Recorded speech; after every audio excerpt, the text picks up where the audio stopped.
اس دور میں اہم شخصیات کی خبروں سے متعلق تصاویر صرف اخبارات میں شائع ہوا کرتی تھیں۔ یہ شاید 1963 کی بات ہے۔ یادش بخیر مغربی پاکستان کے گورنر ملک امیر محمد خان کی ایک ایسی تصویر اخبارات میں چھپی تھی جس میں انہیں دل کا عارضہ ہوا تھا اور وہ لاہور کے میو اسپتال کے البرٹ وکٹر وارڈ میں ایک بستر پر لیٹے ہوئے تھے۔ پہلی دفعہ نواب آف کالاباغ کو اپنے لمبے ترے والے پگڑی کے بغیر ایک بستر پر نڈھال لیٹے ہوئے دیکھ کر بہت حیرت ہوئی، لیکن اس حیرت سے ہزار گنا بڑی حیرت آج 60 سال کے بعد سابق وزیر اعظم یوسف رضا گیلانی کی اس تصویر کو دیکھ کر ہوئی، جس میں وہ ہرنیا کے آپریشن کے بعد امریکہ کے ایک اسپتال میں ویسے ہی بستر پر لیٹے ہوئے ہیں۔ دونوں تصاویر ہماری 60 سالہ تاریخ کے زوال کی کہانی بیان کرتی ہیں۔ دل کا مرض 60 سال پہلے بھی موجودہ دور کی طرح طبی دنیا کا پیچیدہ اور نازک مرض ہی تصور ہوتا تھا، جبکہ ہرنیا اس دور میں بھی آسان ترین امراض میں گنا جاتا تھا۔ یہاں معاملہ ان دونوں امراض کے تقابل کا نہیں ہے، بلکہ معاملہ اس قومی مرض کا ہے جو ہمارے حکمرانوں میں بدترین کینسر کی طرح سرایت کر چکا ہے۔ یہ تکبر، دکھاوے اور عام آدمی کو مروب کرنے کی بیماری ہے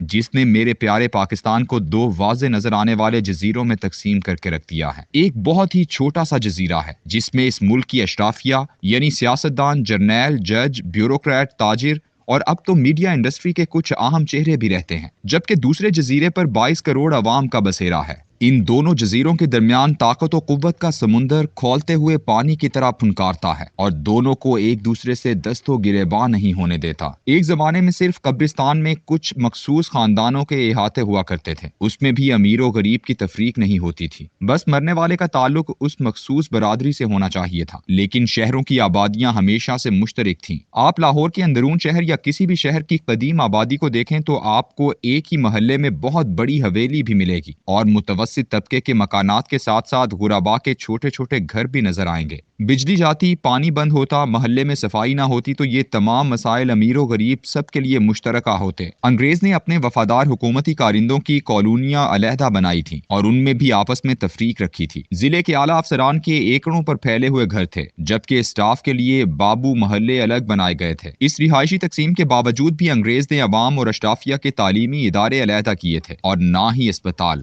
سب لوگ ایک ہی بازار سے ضروریات زندگی کی اشیاء خریدتے تھے۔ کنٹونمنٹ انگریز نے اس لیے آباد کیے تھے کہ ان میں افواج کے افسران اور عام فوجی عارضی طور پر قیام پذیر ہوں تاکہ وہ وطن کے دفاع کا فریضہ یکسوئی سے سر انجام دے سکیں۔ افواج کو عام لوگوں سے الگ رکھنے کا مقصد بھی یہی تھا کہ انہیں صرف اور صرف دفاع کے لیے مخصوص رکھا جائے۔ آہستہ آہستہ وہاں افواج کے اعلیٰ افسران کو مستقل پلاٹ الاٹ ہوئے اور پھر گھر بھی ملنے لگے۔ اس کے بعد ملک کے صاحبان حیثیت افراد کو بھی کنٹونمنٹ کے علاقوں میں رہنے کی اجازت دے دی گئی۔ کنٹونمنٹ ایک ایسا علاقہ جس کے چاروں طرف با ادب، با ملاحظہ، ہوشیار کہتے ہوئے باوردی پہرے دار ہوتے ہیں۔ ایسا کسے اچھا نہیں لگتا۔ آج بھی آپ کو سیاسی اشرافیہ کے پرانے گھر کنٹونمنٹ میں ہی ملیں گے۔ اس کے ساتھ ساتھ سول لائنز کے نام سے عام آدمیوں سے علیحدہ ایک اور علاقہ آباد کیا گیا جو زیادہ تر عمراء کے لیے مختص تھا۔ سرمایہ کی ریل پیل شروع ہوئی تو گلبرگ، لاہور اور ڈیفنس کراچی جیسی آبادیاں وجود میں آئیں جہاں ایکڑوں پر پھیلی ہوئی رہائش گاہیں تھیں۔ مگر آج تو ہر شہر اور قصبے میں آپ کو ایسی لاتعداد آبادیاں نظر آئیں گی جن میں صرف عمراء اور رؤساء رہتے ہیں۔ ان کے بازار الگ ہیں،